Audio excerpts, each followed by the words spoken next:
Brands di ko bëggee bu baax a baax merci de nous rester encore très fidèles sur cette belle fréquence tàmbali waat nañu ñun ak yéen ba 16h30 c'est la destination voilà très belle fréquence voilà et puis di bëggee bu baax également Olibi et ses invités c'était vraiment intéressant Fall Wright from Tëngéej from Rufisque di ko bëggee bu baax a baax et puis ce que j'ai apprécié également sur son projet c'est cet hommage à Jimmy Mbaye voilà donc loolu am na solo Jimmy Mbaye waaw a fait toutes les guitares quasiment ak guitariste bi nga gis Youssou ndeysaan à l'époque balaa muy làqu loolu mooy artiste du dee voilà donc il a eu beaucoup de chance comme ni ma koy expliqué daf fi bàyyi loo xam ne moom la ñuy bàyyi te Jimmy Mbaye ku mu liggéeyal c'est que vraiment il sent quelque chose chez toi quoi donc félicitations merci en espérant que dinañ découvrir yeneen titres am c'était tout à l'heure dans Coffee Time. Et toi, je te sens très énergique aujourd'hui. waaw sant rek xam nga ku mënul am li nga bëgg yëpp. waaw nga téye ci li nga yor rek. ndeysaan sant suñu borom bi. yow taalibe sëñ Babacar nga. waaw noonu la demee nag. moo tax nag. ndeysaan.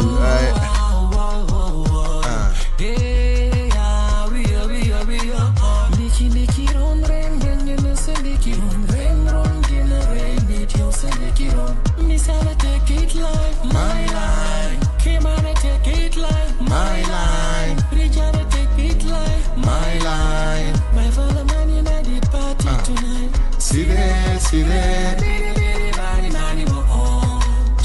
Listen, see there. Jikom la. yow nan nga gisee son bi un petit peu. Mais franchement c'est hommage là. waaw pour le hip-hop Galsen. oui et franchement ça nous rappelle beaucoup de titres. ndeysaan. Baxaw moom xam nga mu def son bu mel nii. c'est normal. ouais parce que moom xam nga dajalekat la. jàmbaar la et puis dafay boole ay nit. donc c'est bu ko. et puis ça rappelle une époque. ndeysaan ça te rappelle quoi yow yenn titres waaw yow man yu bëri la may fàttali sama yaram day daw. et quand j'ai vu quelques membres de Bamba Ji Fall ci biir ñoom Rijal waaw gis Kéman waa Black Mbolo gis waa Black Mbolo gis The King Dogeti Moussa Deyman nag sama xel day dem ci moom bu ma gisee seen Souley wallaay billahi te bu fi nekkoon baa xam nga ni day ñëw bokk ci lii mais c'est sûr voilà parce que moom dafa bëgg yu mel nii c'est une très belle initiative c'est une très belle initiative voilà respect à Jumbaxa bëgg naa nga andil ñu ko nag waaw semaine prochaine mais oui waaw bëgg naa ñett ñii moom Oli waaw c'est à la demande générale jàppal benn bëgg naa nga andil ma Jumbaxaw bëgg naa nga andil ma Karim Xurum Xax mu ñëw waaw moom bu ñëwee semaine bii di ñëw non franchement ñaar ñii c'est à la demande générale d'accord même Moustapha aka El Presidente bëggoon naa tam nga andil ma bu dee mu ngi Sénégal delluwul Floride non delluwul fan yi mi ngi fi waaw kon c'est bon waaw ñett ñi daal vraiment bëgg naa mais sur un même plateau non benn par benn waaw andil ma benn par benn kon semaine prochaine ñu rangale leen waaw soo ma mënee njëkk a andil Baxaw boo paree ñu indi xurum nga andil ma xurum waaw parce que ñu terminer par effet waaw lii maa la ko ñaan jeex na léegi baal ñu dem seeti ji Move and Groove man kay maa ngi alala baal ñu dem ci Move and Groove dellu si démb dama toog sama lal ndeysaan sama xel bi di demaat ci Move and Groove ma dugg ci waaw mais Move and Groove amul fenn mais beneen affaire la non je te promets ndeysaan une super production allez découvrir cette dernière production de Carlou D elle est extraordinaire Lion du cœur allez-y aca bii mooy Love Again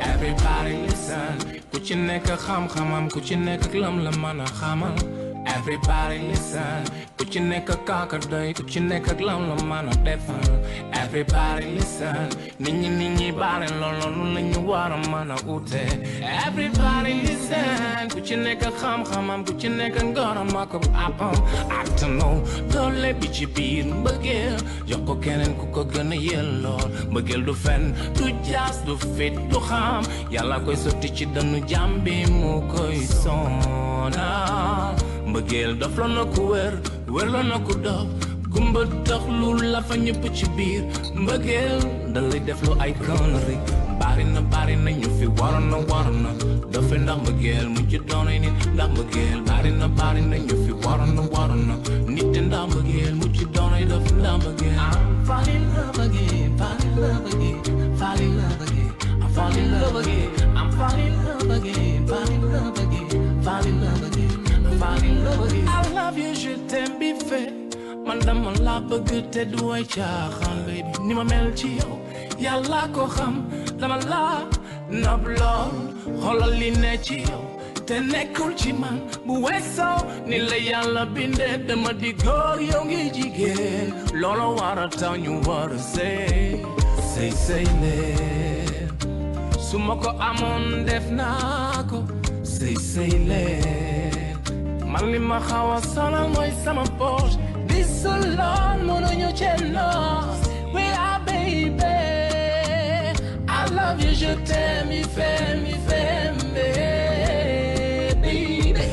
Bari na ñu fi waroon na dafa ndax mbëggeel mu ci doonay nit ndax mbëggeel bari na ñu fi waroon na nit te ndax mbëggeel mu ci doonay dafa ndax mbëggeel. Listen. Fall in love again. Fall in love again. I'm fall in love again. I'm fall in love again. Fall in love again. Fall in love again. Allez, exactement 15h24 minutes. Nous l'avons annoncé depuis démb. Aujourd'hui, notre invité, il s'appelle Mr. Dr. Bou à Festigraph, voilà, Bou Dokhandem Squad, comme vous voulez. En tout cas, il est avec nous dans le studio. Un peu de retard, mais très normal, parce que village, ba bo fa démé heure bi, affaire yi da fay jaxté neex. Voilà, moo tax est-ce que heure bi sax du heure añ bi ak naan caayen bi. Ah, dafa melni heure bi moy heure naan caayen bi de ah. Voilà, moo tax heure café Touba bi. Voilà, mi ngi non. Donc docteur qui nous a fait quand même l'honneur de venir répondre à cette invitation pour parler de de ce festival bi nga xamanteni mom lañu am, muy suñu momel bobok légui et puis chaque année mu pérenniser ko diko def di ci dajalé tous les acteurs des cultures urbaines ñu fay nek. Olibi, on reçoit aujourd'hui docteur. Mais super important parce que c'est quelque chose de périn. Daf may fatali yenn show yo xamantene comme Youssou Ndour par exemple, chaque année on sait que le 1er janvier dina def spectacle et le graphe est très important. Docteur a formé énormément de générations de graffeurs. Pousse na ay boy yu bari, il y a beaucoup de fresques yu ñu gis fi ci dëkk bi qui lancent des messages et qui sont vraiment bien faits, qui travaillent avec des ambassades, donc c'est quelque chose de très sérieux les MUDEF, le Festigraph. Et puis il exporte aussi cet art et cette culture à travers le monde, un petit peu partout en Allemagne, aux États-Unis, au Canada, donc c'est pas un petit truc, c'est important. Festigraph du AM chaque année. Moi en tout cas personnellement je pense que c'est une activité qu'on doit soutenir, continuer à maintenir, donc du coup féliciter. Et puis docteur de la nuit, de la dalal ak jàmm, de la salam alaikum, c'est quoi le menu de cette année pour ce Festigraph? Salam alaikum docteur. ñu ngi ci ñaateelu édition bi.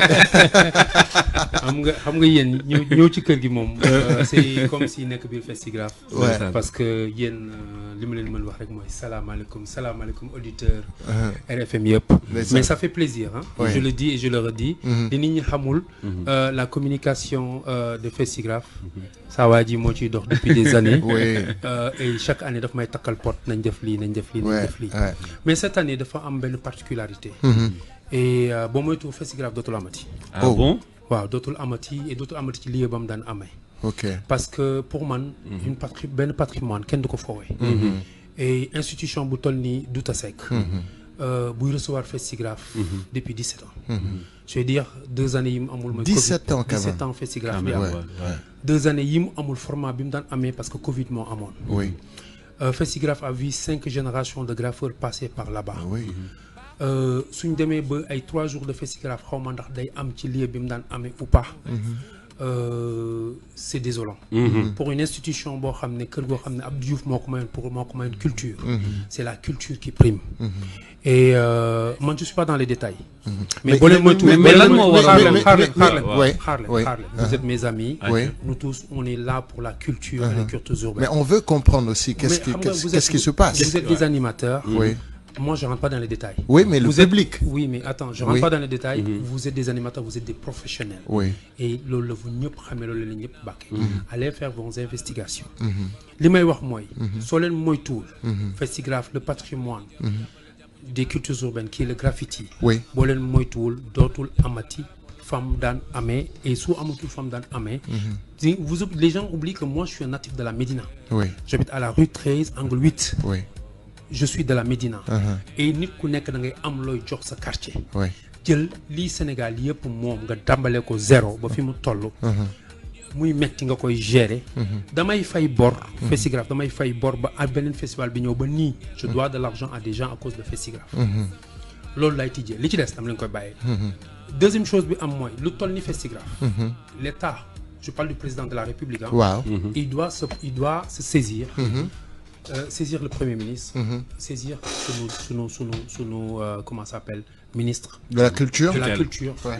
Que ce festival est un patrimoine que tous les Africains, tous les graffeurs du monde. rey seen bopp pour ñëw teew. mais loolu lañ doon wax léegi. à l'entame moom laay doon expliquer à l'entame maintenant bu ñu demee ba mu nga xam ne. wóoratul mu am. c'est grave.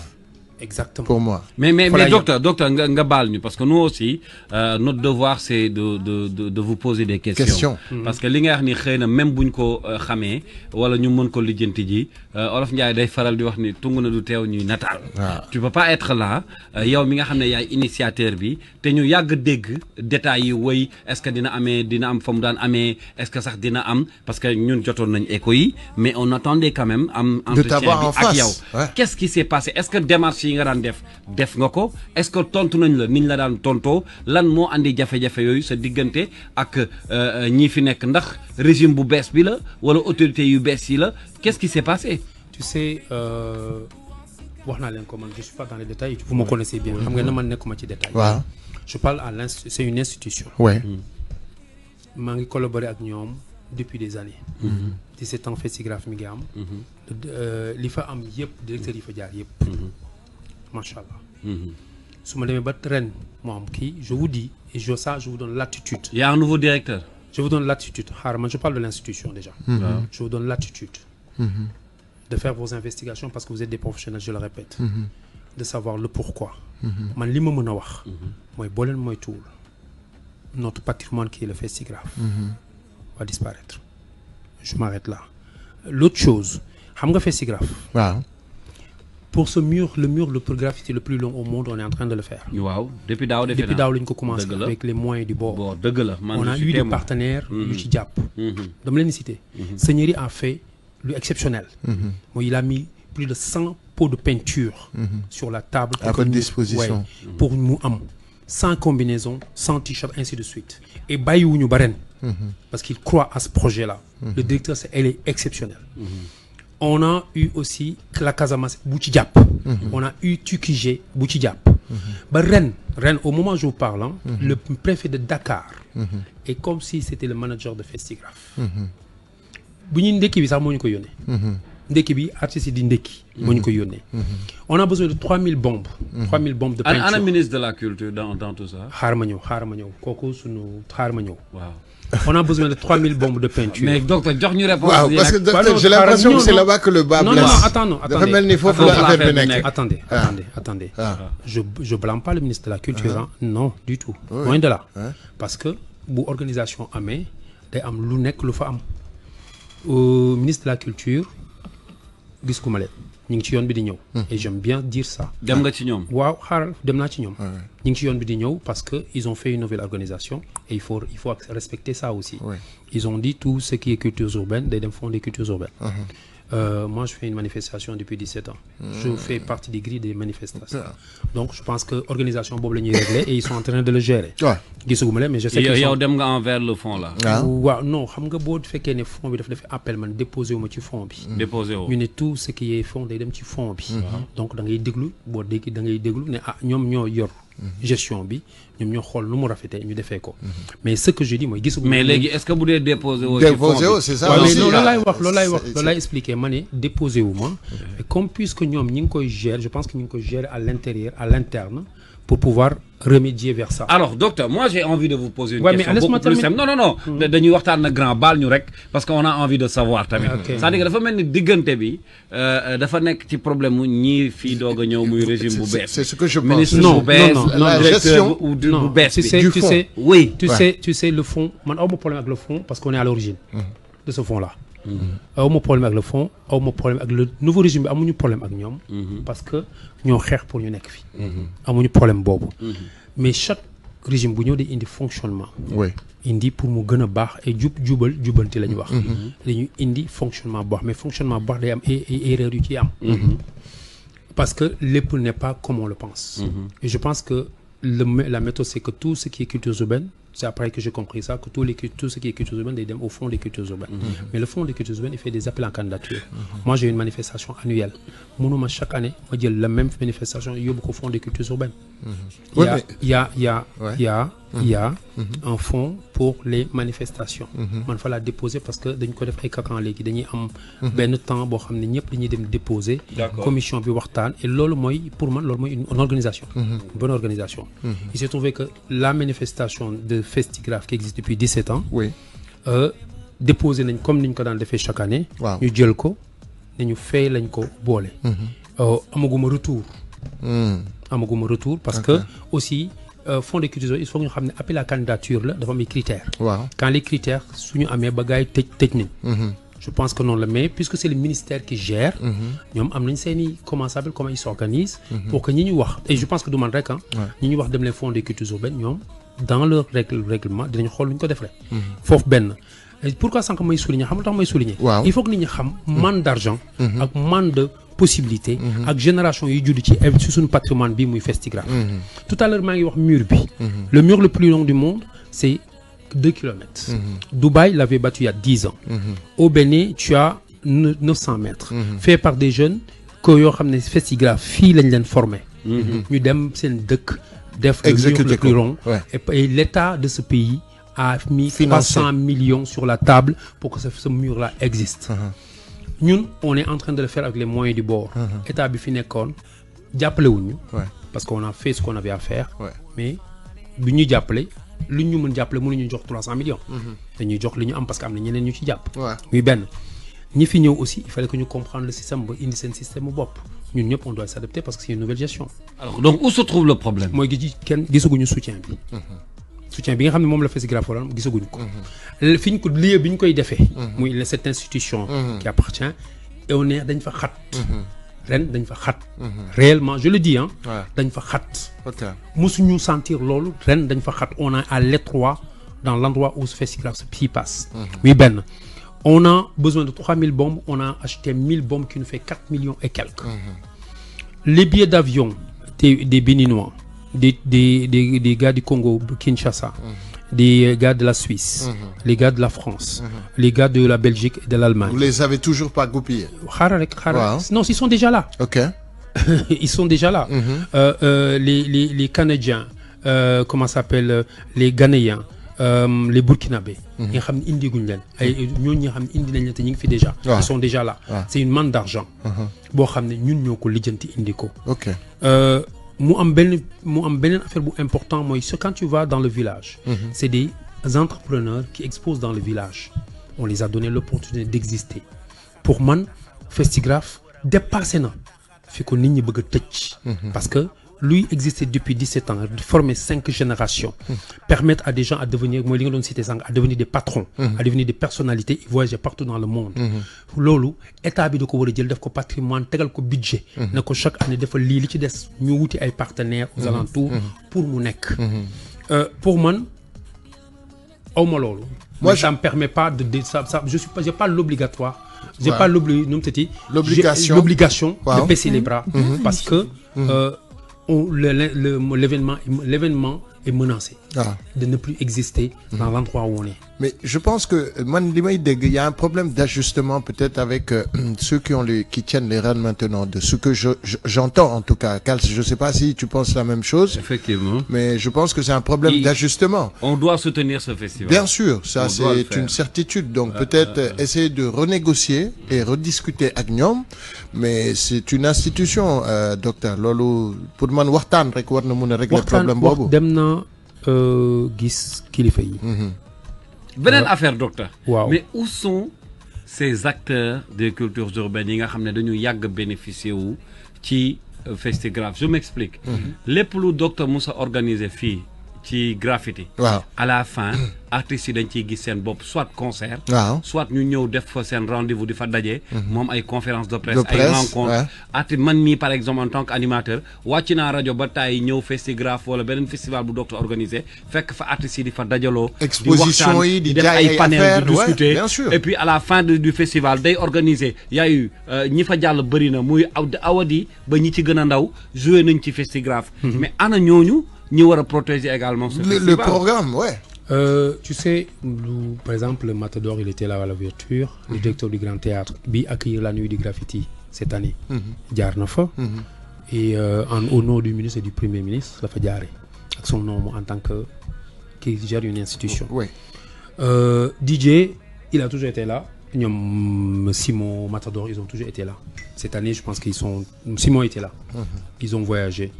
Mais comme je dis, formé Sénégal, le problème, moi, et je vais le dire ouvertement, quand une chose avance, les gens qui ne savent pas comment ça marche, ils se font des idées. Et ces idées-là, ils vont continuer à. Et puis, docteur Gabalma, mais nos artistes-là, ils ne sont pas reconnaissants des fois. Waouh, ils manquent de reconnaissance. L'Olmo Sénégal. Dañuy dem ba benn moment mu mel ñi nga jaaraloon wala ñi nga am loo dundaloon ay jamono. Surtout ci rappeurs yi. mais daf ci bëri. loolu fa la ëppee sax. dañuy soxla visibilité soxla plateau nga offrir leen ko. mais boo demee ba soxla leen ils sont pas reconnaissants ça il faut le dire. xam nga il y a une année. Surtout les rappeurs. Il y a une année l'Institut français a été mon partenaire. Ouais. Je suis allé à l'Institut français pour dire que oui, je veux jouer. Et les Kenyans, ils avaient discuté avec Didier Awadi, avec Matador, pour me faire une surprise, de me faire un grand concert pour le Festigraph. Ils ont organisé un grand cocktail pour me l'offrir, parce que notre partenariat a été limpide et fluide. Ce geste-là m'a toujours touché. Quand j'ai commencé à faire la promo de Festigraph cette année, Awadi est le premier à venir à mon bureau, me dire boy, alors, comment tu fais ça? Mais il n'y a pas qu'à Awadi grand. Damay cité, pour ce que je cité Awadi, il l'a fait. Yo, Kalz, tu l'as fait. Les H de Best l'ont fait, les Omzo Dala et tout ça. H de Best pour cette année, dans la nuit du graffiti, moi, artiste, bi joué nuit du graffiti. D'accord. Quand je lui suis rapproché de H de Best, tu sais qu'est-ce qu'il m'a dit? Grand yo, sama grand gars, faut ñu wo dañuy ñëw. Parce que amna lu am suñu digënté lo xamné mag ak rak, mais ak yenen yo xamné ñun ak mom la. Mais comme tu dis, il y a des gens, c'est leur décision personnelle. Festigraph les a permis d'être vus et d'être connus. S'il ne vient pas de Festigraph, nous l'avons engagé. Et nous, ça permet à une nouvelle génération aussi de graffeurs d'exister. Tu sais, les cultures humaines, le seul problème, c'est que quand il n'y a pas de rap, il ne vient pas. Pour nous, hip-hop. El Jazz, il est constamment, tous les jours, au village du festival. Mais tous les jours, il est au village du festival. Les gars de Rescapar, ce n'est pas des hip-hopers, c'est des comédiens, des acteurs et tout ça. C'est eux qui se sont constitués à être tous les jours dans le village du festival, dans l'organisation. Et des acteurs, même les journalistes culturels, ils ont leur stand dans Festigraph. Pour mon Festigraph, comme on l'a si bien dit, et il restera. Quand tu as le professeur Massamba Gaye de Kerleiti, il passe toute sa journée, tous les jours, du début de Festigraph jusqu'à la fin. Chaque jour, il fallait yandu. Mais lui, c'est ton frère. Allez, teg leen foofu seen baaraam. ngeen déglu lii ñu dellu si. salaamaaleykum Kalz maa ngi lay nuyu di nuyu ñi ngay liggéeyal ñëpp di nuyu ñiy déglu ñëpp. tey nag wax dëgg neex yàlla damay am beaucoup de plaisir di wax ci docteur parce que je pense que ñi nekk ci milieu bi ak ñi nekk Sénégal ñi am seetlu ñëpp gis nañ ne suñu diggante mag ak rakk la diggante xarit la mais diggante boobu li ko indi dafa jógee ci jàppante loolu laay fàttali bi ñuy njëkk gisee man ak moom Douta Seck lañ gisante ci d'accorduñ ci dara man ak moom lu mu wax ma dindi lu ma wax mu dindi te jàppante bi lan la woon mooy kenn ku ne ci ñun yaa ngi jàkkaarloog sa borom di ko wax li ngay xalaat di ko wax ci teggin ak kersa waaye di ko wax ci nangu koo déglu mais taxaw ci sa position ba ñu demee ba mu am ay fan ci lañ tasewaat ñu toog ñu wax ma gis ne kii man ak moom ñoo bokk jikko parce que lu mu bëgg a wax ak nit dina taxaw moom wax ko mais liggéey rek moom moo lañ doon werante bis boobu nan lañ war a liggéeyee ak nañ la war a organiser liggéey bi ma seetlu ko nag topp ko ay at gis ne li muy def bëgg na ko li muy def yëwan na ci parce que mi ngi former ay nit ñoo xam ne tey ñi ngi yor seen kër yor seen métier di ci dund te moom joxuñu ko benn ristourne gis ne dana fekk xale bu jigéen boo xam ne dañ koy tooñ ne bëggul jàng mu former ko ba kooku nekk professionnel bay former ay nit kon docteur dafay defar ay leader donc nekk Afrique aussi di wër Afrique dëkk bu mu dem fexe ba xale yi nekkoon ci mbedd mi di taxawaalu ñenn ñi nga xam ne dañ arrêté seen jàng mu fexe ba dugal leen ci circuit ñu jëloon graffiti ne dafa nekk métier boo xam ne day taqal miiru jaambur yi mu fexe ba moom nit ñi dootu ñu taxaw di tuur ndox ci mur yi fépp fu ñuy tuur ndox di fa tuur mbalit mu dem def fa graffiti ba mbedd moomu set te kenn du ko ci fay benn dërëm defe naa ne projet bu tudd mel ne graffiti et santé projet yooyu dafay wane engagement citoyen wu nit donc loolu laa ko jàppee et ensuite muy doomu Médina ba pare décider ne moom Médina googu mu juddoo màgg fa métier bi nga xam ne moom la bëgg a def muy graffiti te biir Médina xëy na ba mu fay màgg am na ñu ko comprendre lool moom biir Douta Seck la koy defee mën na ko defee fu ko neex mais Douta Seck la koy defee parce que symboliquement dafa am lu ñu tuddee giving back maanaam gox bi nga dëkk mu teral la nga màgg di ko delloo njukkal donc loolu nag moom mooy tax man may ànd ak moom di liggéey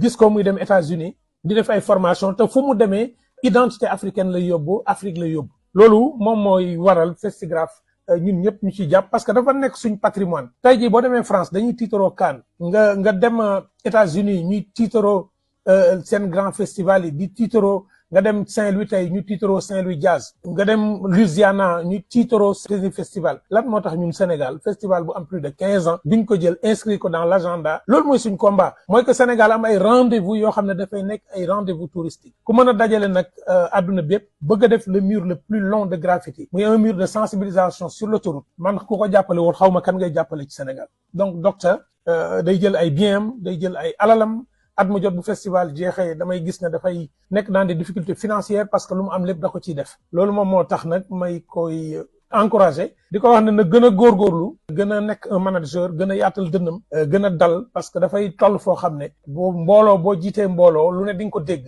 lu ne di nga ko gis mais docteur wax dëgg na yàlla engagement citoyen ñëpp kenn du ko werante année yëpp gis nañ ne mouvement politique bu am situation sociale bu am mu génn taxaw affirmé wu mais fexe na ba kenn jaxasewul liggéeyu docteur en tant que artiste graffeur manager et formateur ak docteur bi nga xam ne activiste la nekk ci dëkk bi loolu daal moom laa bëggoon seede tey di ñaan yàlla mu dimbale ko ba ni mu amee fulla ba comptewul ci kenn ku dul yàlla ak Cheikh Ibra Fall te ñu bokk it yoon wi yàlla na ko yàlla may mu am ndam yéen aussi yàlla dimbale leen jërëjëf docteur Massamba Gueye nay rafet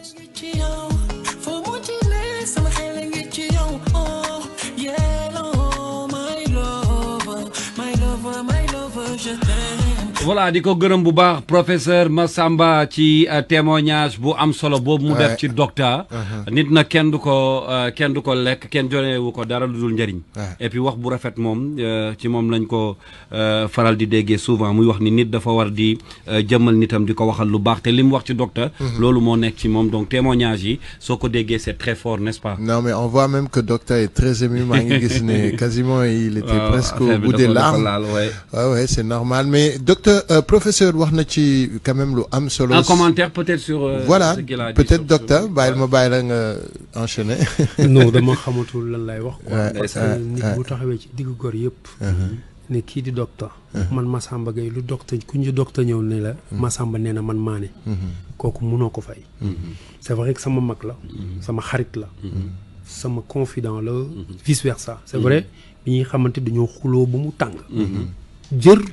ba mu tàng jër mais dans le respect wax na ko waaw dans le respect et dama ko jàpp dafa am loo xam ne nit ñi dañ koy wax souvent docteur dafa dëgër bopp parce que je crois à ce que je fais exemple là je suis têtu mais positivement su ma jàppee benn affaire bala maa bàyyi dafay dagg il fait partie des rares personnes yoo xam ne bu ñu nee cas seen téléphone na ma docteur ma ne naam ñu ne ma baal ma bàyyi parce que dama koy def moom muy def am na foo ko teg waaw am na fu ma ko teg am na fu mu ma teg donc loolu bu la ko nit waxalee aw ma dara lu ma ciy teg lu dut mag jërëjëf parce que aussi il est pas n'importe qui dans ce pays kilifa la assemblée lii mag ñi di wax assemblée naan ci penc mi dafa am mag ñoo xam dañ fee war ne génération bu ñëw day ànd ak ñun c'est pas la première fois muy ànd ak le hip hop ça fait plus de 17 ans ou 25 ans di ànd ak le hip hop du man rek mais bari nañu moom pourquoi parce que ni ma koy waxee boo demee léegi nii fekk ko foofu mu toog sama bureau tous les jours Massamba dafa am chaise boppam dafay ñëw ñëpp xamee nañ ko loolu. bu duggee Blaise bu lijjanti li muy lijjanti sama bureau lay toog. ñu yaatal. am na yu bari yoo xam ne mënoo koo nekk di ko wax. à l'antenne mais. jërëjëf et Kalzo aussi. bàyyi li ngay def. Oli vas-y Olivier. Non docteur alors actuellement festival bi il est en cours.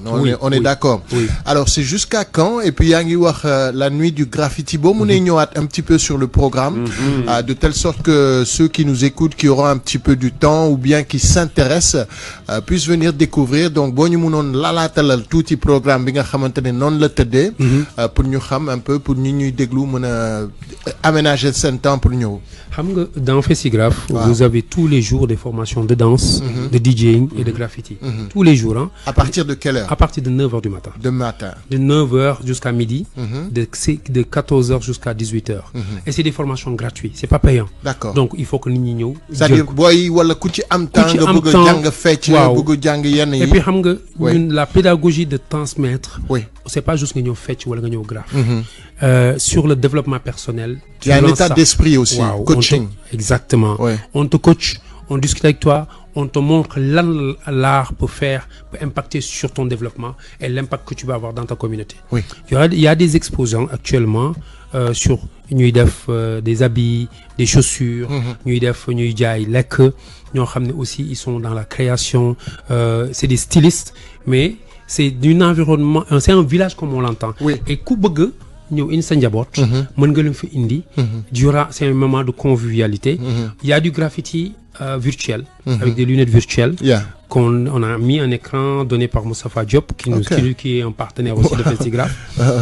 moom moo ñu jox écran bi ci la ñuy utiliser les lunettes virtuelles pour pouvoir permettre aux gens de faire du graffiti dans le virtuel. On a aussi le mur des amateurs. Où yow bu nga bëgg a ñëw rëdd li ngay rëdd. On te prend en photo.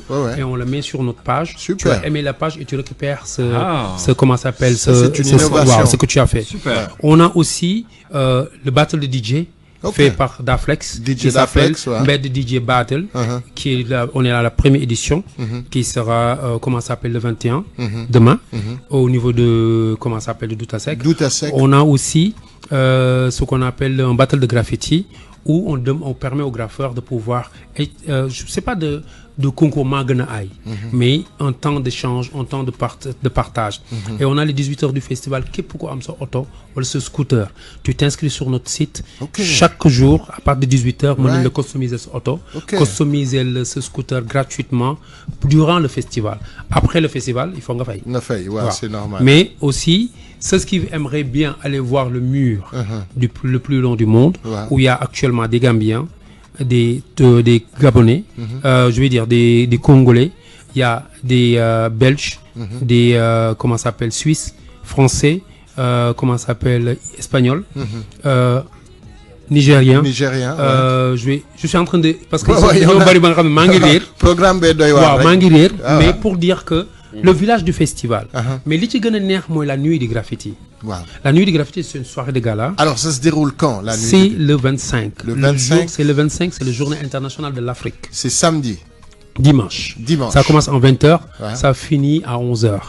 Et c'est le Grand Théâtre qui l'accueille sur le hall du Grand Théâtre. C'est par invitation et yéen distribué invitation, yéen distribué. Il y a le concert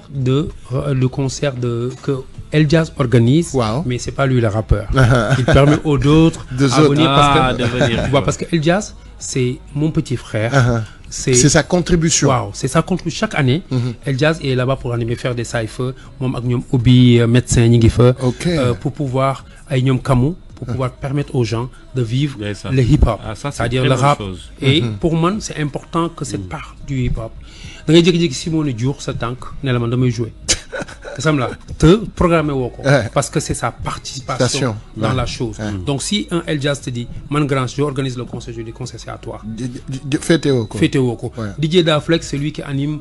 Il a fait venir un grand DJ dans Festigraph qui a fait une formation avec les jeunes et moi c'est ça qui est bénéfique dans Festigraph. Tout à fait. Permettre à des gens à pouvoir exister par de leur projet à travers le Festigraph qui les soutient. Voilà. On a Lady Boss qui est une mannequin qui a lancé son agence de mannequinat cette année et il a fait le lancement dans Festigraph et c'est elle la chef de village de Festigraph.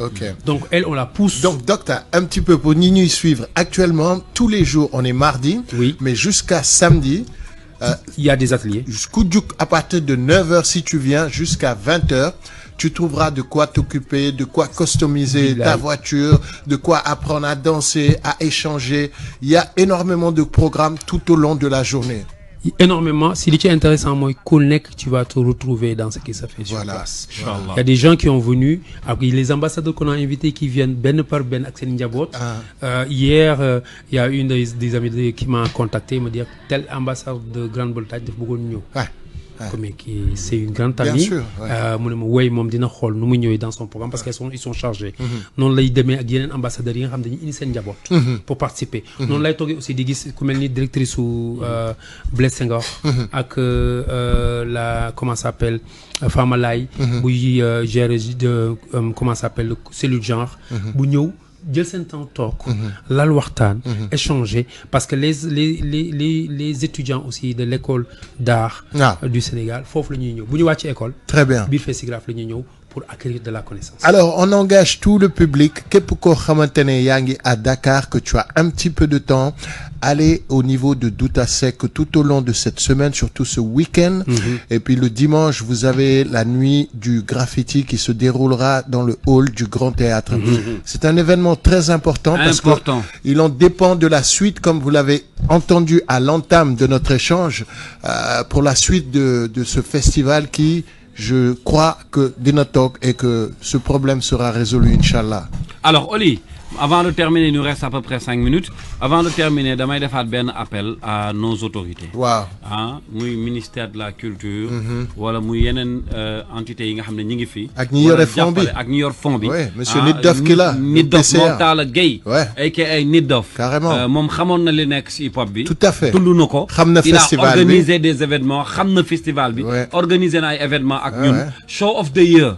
Organisé nañ ko ba tay. Docteur Mi il a amené sa contribution. Moi je suis témoin avec Paco avec d'autres. On le sait tous. Donc genre yu mel ni dañ ci wara tek loxo xam nga deug nak mom des fois du xawa ki mais gars yi nañu ñëw japp ci festival bi parce que il le mérite te bëgguñu festival disparaître.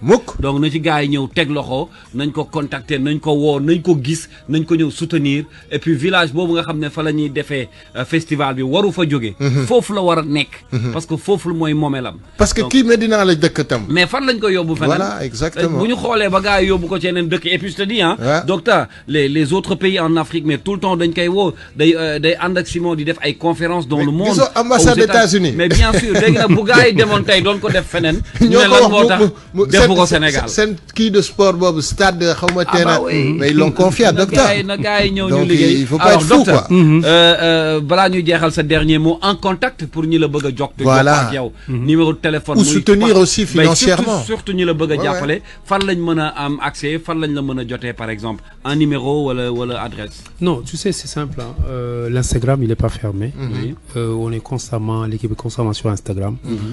Ku bëgg contacter jaar sur Instagram moo gën a gaaw. Lan mooy Instagram c'est Docta DSG ou Festigraph comme vous l'entendez, Festigraph Festi comme festival mais tu diminues festi mais xam nga téléphone tamit xaw na gaaw de ba ma joxoon benn numéro gars yi mën a jox wala ma joxe bi ma yor rek dama joxe bi ma yor joxe sa boss ma joxe bi ma yor joxe sa boss xaaral ma jox leen bi gars yi mën a 77 non joxe sa boss xaaral rek joxe sa boss man lim baal ma joxe sa ma joxe en tout cas daal gars yi ñëw leen 356 bi waaw 77 waaw 356 jël leen 83 00 waaw je me permets parce que loolu lu ñu war la donc 77 356 83 00 contactez ce grand monsieur et puis ngeen soutenir le festival au 77 356 83 00 et on vous attend pour ce week-end ñun déjà à partir de demain on fera le journal du festival dinañ ko topp suba dinañ topp festival ba muy jeex et puis les invitations au 88 628 14 14 wala ngeen bind ci page Facebook bu RFM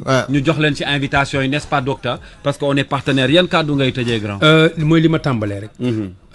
Je pense que le président de la République du Sénégal et son premier ministre et notre ministre de la Culture doivent prendre cet événement-là. Doivent se saisir du dossier. Voilà, saisir ce dossier, que c'est un patrimoine, qu'on l'inscrit et allouer un budget et faire que les partenaires, parce que FESTIGRAF li muy laaj dafa bari. Benn entité mënu ko jox. Il faut beaucoup d'entités pour que liñ bëgg am. Le FESTIGRAF ne m'appartient pas. Je suis juste l'initiateur avec la structure de Harlem Squat. Ñoo koy def depuis des années. Muy benn. Ñaareel bi, cette année, comme on l'a fait depuis 3 ans, on va accueillir l'anniversaire de notre maire de la Médina, muy Bamba Fall, le 22, au niveau du festival. Et pour moi, la ma waxoon lay waxaat, le FESTIGRAF, c'est aux Sénégalais, c'est aux Africains. Parce que ñi ñëw ñëpp, ils prennent le FESTIGRAF comme partenaire, c'est pourquoi, comme patrimoine, c'est pourquoi ils sont présents. Et merci à vous. Chaque année, ngeen jàpp ci de près ou de loin. Muy Oli di Kals. di Pape Sidi. ak ñoom Baara. Gis naa seen taxawaay. Et ça fait chaud au cœur. C'est normal. Et aussi, je remercie aussi bala ma ka fàtte les journalistes culturels. Je les chaque année dama leen di jox stand biir FESTIGRAF. Avec l'accord de mon équipe. Qui me dit tu as sunu kilifa loo décidé ñu topp sa ginnaaw mais ils ont pas failli à leur présence. ñi ngi fa et pour man mbooloo mooy doole. Les journalistes culturels ont besoin des culturels et les culturels ont besoin des journalistes culturels. Donc il faut que mu am yéen seen cër. Machallah yal na leen yàlla sàmm. Et ngeen remercier encore professeur Massamba Gueye. Inch'Allah. Et beneen affaire bi may tëjee rek baal leen ma. Le préfet de Dakar m'a surpris. Oui. Il a apporté, comme il fait partie d'un État qui est le gouvernement du Sénégal, il a apporté sa part. Semble et les autres ils vont apporter aussi leur part. Félicitations à toi. Mais les mënatoo ko de reste solide. Les mënatoo ko. Yii mënatoo ko de rabbi wala yii mënatoo ko. Merci beaucoup docteur. Xam nga yow boy yow il faut. Doo waxaat de. Yow boy non quoi.